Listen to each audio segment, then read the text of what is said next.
amigo at amiga at andito naman tayo siyempre sa kusina ng aking amigang asawa at siya ay nagluluto ng Chicken bok choy.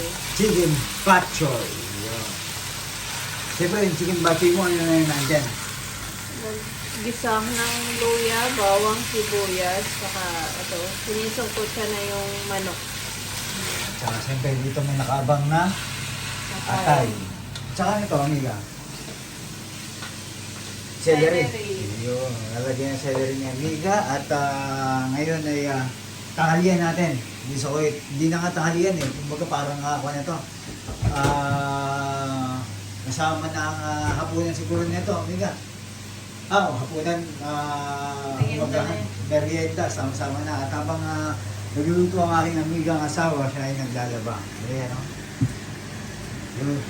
Ang buhay namin sa Kuwait. At kung kayo ay bago pa lang, kami isang OFW ng Kuwait at tayo ay magluluto na may kasamang kwentuhan na naman mga amigo at amiga. At ang ating niluluto nga itong ating bok choy. Ngayong araw na ito ay araw ng day off. At ito ang pinaka ihintay ng mga OFW, ang araw ng pahinga, ang araw ng day off, ang araw ng rest day. Kasi ang araw ng rest day, ito yung gagawin natin yung mga lahat ng dapat natin gawin. Rest day ba to? Ha? Rest day ba yung tawag sa...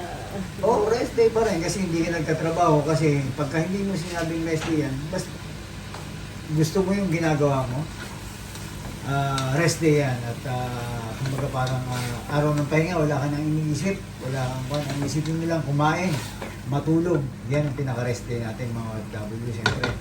Hindi yung pag sinabi natin trabaho kasi siyempre hindi natin hawak ang oras natin dito sa abroad. Hindi natin hawak ang mga galawan natin, lalo na kung tayo ay nagtatrabaho 8 oras, di ba?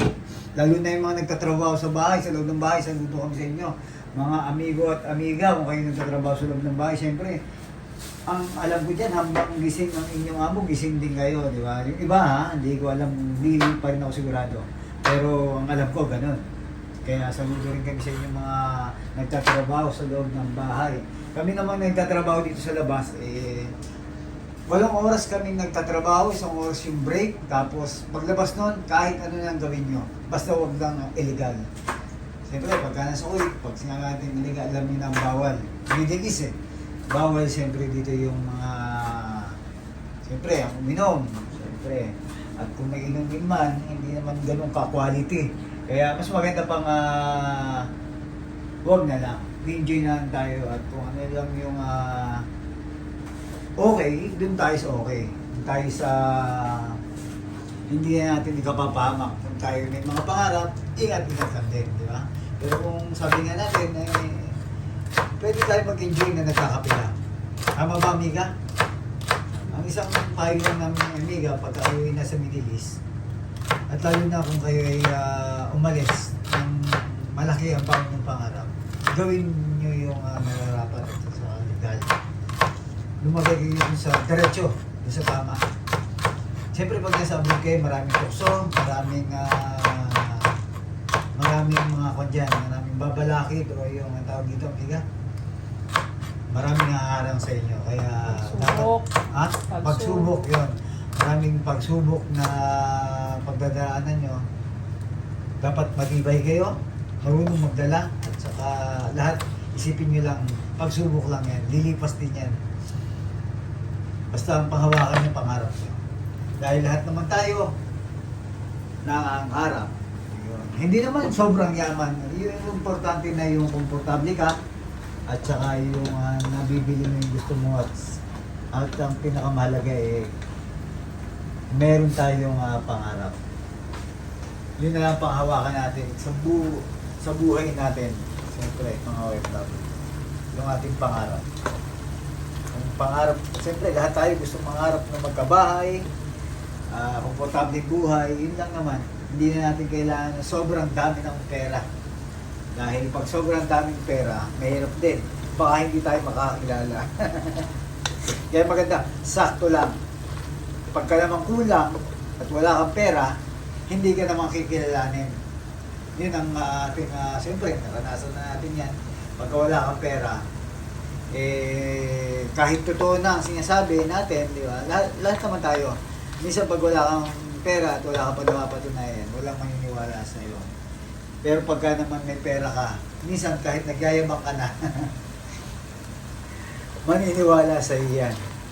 Kaya alam na natin yan mga amigo at amiga. Kaya alam ko namang natutunan na rin natin ang buhay natin bilang isang karapatang pantao.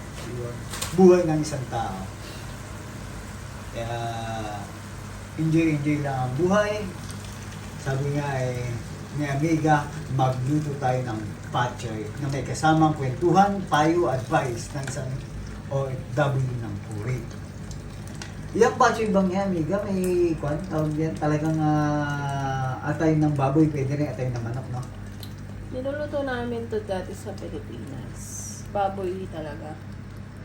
Na pwedeng lempo or yung kasim, tapos atay talaga ng baboy. Yun talaga. Oo, tapos yun, may miswa. Parang lutong tinola, pero miswa yung ilalagay. Okay. Ewan ko, tawag kasi sa amin yung batchoy. Parang luluto. Ewan ko kung ganyan ba talaga yung batchoy sa iba. Sa aming mga Tagalog, ang batchoy, pag sinabing batchoy ka, sa salitang kalokohan, tambay, batchoy Pero mataba. may pagkain talagang batchoy. Talaga? May batchoy talaga. Ewan Kasi ko parang kung pagka batchoy, di ba parang, batchoy nito Kasi yung bata ako parang, ang batchoy mo na, taba-taba mo na. batchoy. Siguro nakuha yung batchoy dahil sa pork. Taba. Yan, taba. Tama, si Amiga. Ganun talaga. Tapos ayan nga, naglalabas si Amiga, tapos tayo ay may kwentuhan, yun. Mahalaga dito yung kwentuhan, nag-enjoy, at saka yung ating mga experience bilang isang OFW. At lahat naman, sabi nga natin, lahat naman hindi madali ang buhay. Minsan pinaghihirapan talaga yan. At maganda na naghihirap ka muna kasi mas madali kang matuto.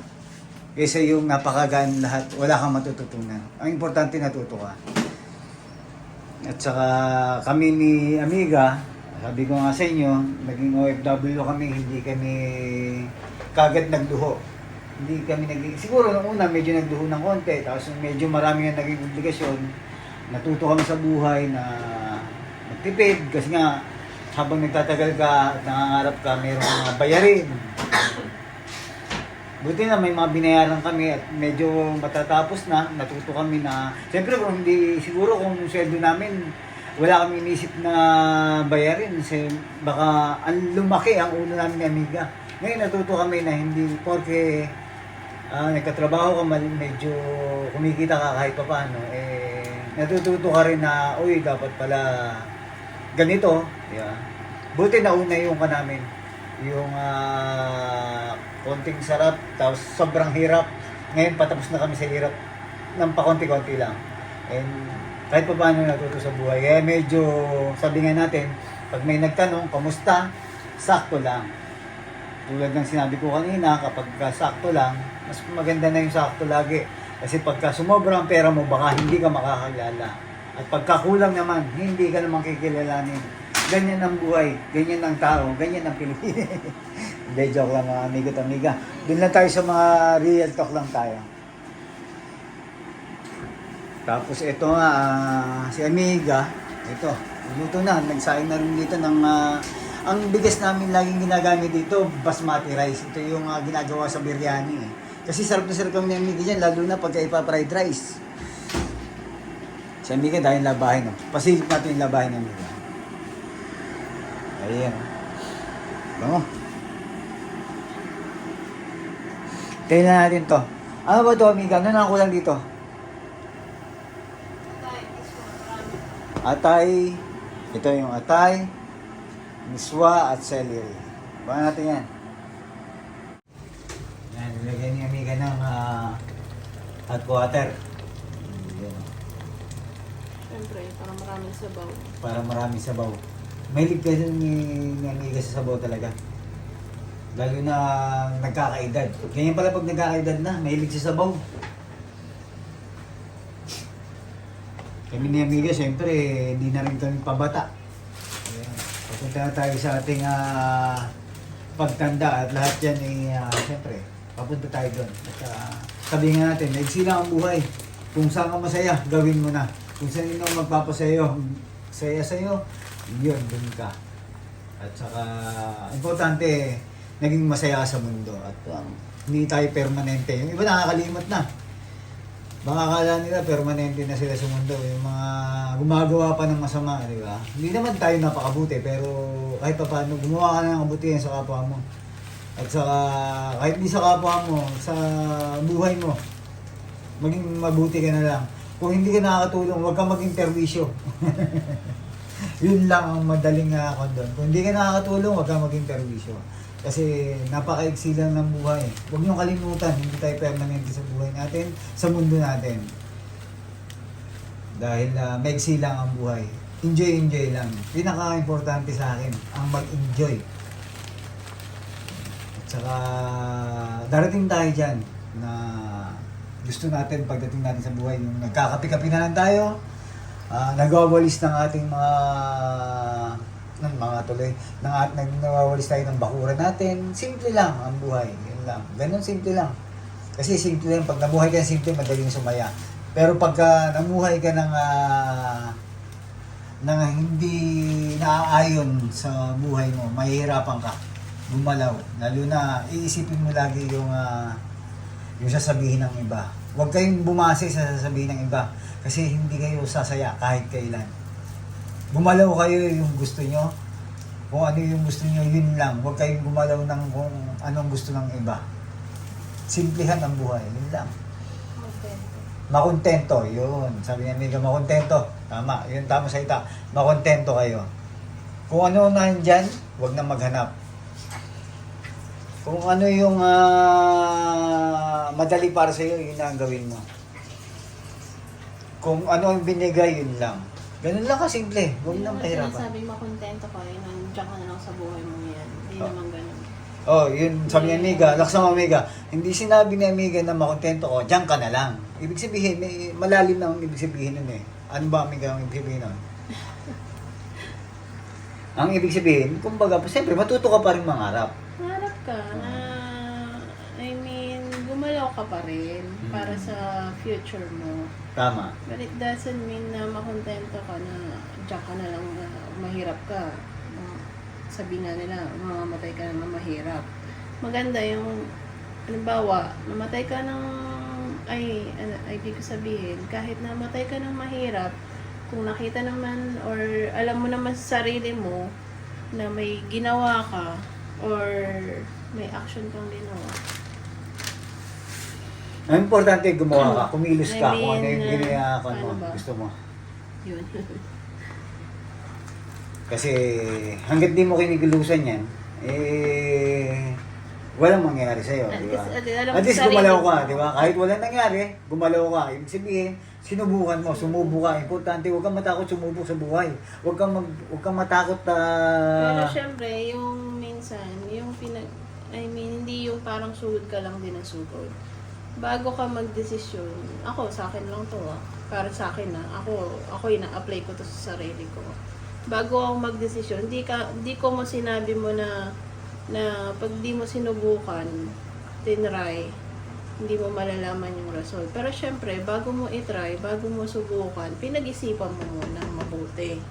Hindi yung sugod ka lang na sugod. Halimbawa, sugod ka ng sugod sa sa war. Sugod ka lang na wala kang bala, wala kang man lang hawak kahit anong panangga sa sarili mo. dapat nag-iisip. Pero siyempre, sabi nga na... Pero minsan naman, kahit pinag-isipan mo, may failure pa rin. Hindi ko naman sinasabing pero at least dapat, iniisip mo yung magiging consequences. Tsaka hindi lang yung sarili mo iniisip mo sa desisyon mo. Isipin mo din yung nasa paligid mo, yung taong maapektuhan or Basta importante, sabi ko nga sa inyo, kung ano ang magpapasaya sa inyo, gawin nyo. Kung sa palagay nyo, pag-isipan. Pagka sa palagay nyo naman ni Juan, palagay nyo Kanya-kanyang gusto opinion nyo. naman yan eh. Kung opinion nila eh, si Bay, ako opinion ko rin naman. Kumbaga, kanya-kanya tayong buhay. Kumbaga, parang simplihan natin ang buhay. Kung saan ka masaya, doon ka. Di ba? Huwag mong ibabase ang buhay mo sa buhay ng iba. Huwag mong sasakupin ang isip ng iba. Kasi pagka sinakop mo ang isip ng iba, hindi kayo magkakasundo. At saka, siyempre, kumbaga parang bata yan eh. Ang mga bata, sa una marami kang alam. Kasi ikaw yung matanda. Tapos habang tumatanda na yan, magiging, sabihin natin, tumungtong ng 20 yan, may konting kaalaman na yan. Pero may alam ka pa rin kasi matanda ka. Pero pagka yan ay marami nang nakilala, marami nang nakausap, hindi porket matanda ka, mas may alam ka na sa kanya. Kasi ang bata, sabi nga, lalo na sa panahon ngayon, sa internet, lahat, maraming nakakausap, mas maraming alam na yan. May sariling alam. Ang tao kasi, habang tumatanda yan, may sariling alam na yan. Pagka yan, inubliga mo, o minsan ikinontra mo, magagalit. Kasi may mga alam na yung sarili-sarili. Kumbaga, mahirap kumontra, yun na lang. Sa bawat tao, may kanya-kanyang alam yan, may kanya-kanyang. Kaya nga, ang importante doon, papasok doon yung respeto. Ang respeto, kumbaga parang kung ano yung alam mo, kung ano yung sabihin natin, kumbaga parang ang halimbawa, i-religion mo, kung ano yung paniniwala mo, irespeto mo na lang. Huwag kang kumontra. Sabi nga minsan, sa inuman, kwento lang yan, pagbigyan mo na. Kahit sabihin natin yung yabang yan, kwento niya yan eh. Respeto mo na, pagbigyan mo na. Simple lang ang buhay. Wala nang kontrahan. Huwag mo nang pahirapan ang buhay. At itong batchoy nga na ito ay okay na to, amiga. Batchoy na may kasamang kwentuhan. Yan, ang ating batchoy. Habang natin yung kain natin. Mga amiga, ang ating batchoy. Tama ba, amiga? Tama. Tama. Ayun, batchoy, dahil laman. Pero kalimitan ba talaga ng batchoy, ganito karaming laman talaga o diyamihan mo lang? O depende sa inyo sa nagluluto, no? Siyempre, pambahay, damihan mo na naman. Ayun. Tingnan natin, tikman natin ang batchoy ng aking amiga dito sa ating buhay Kuwait. Yun. Ang ulam kasi, ang batchoy kasi parang kanyan eh. Pagluluto, parang buhay din yan. Kasi kung hindi ka gagawa ng bago sa buhay mo, walang magandang bagong mangyayari sa buhay mo rin. Tama? Amiga? Parang magulo ah. Hindi kita naintindihan. Ayan ang batchoy. Lagyan mo na ng sili yung sayo. Nilagyan ko sili dito. Sarap. Tignan natin yung atay. Laki Tingnan ng tayo. kutsara mo. Ha? Ito na yung kutsara ko eh. Para kuha yung sabaw at saka yung laman.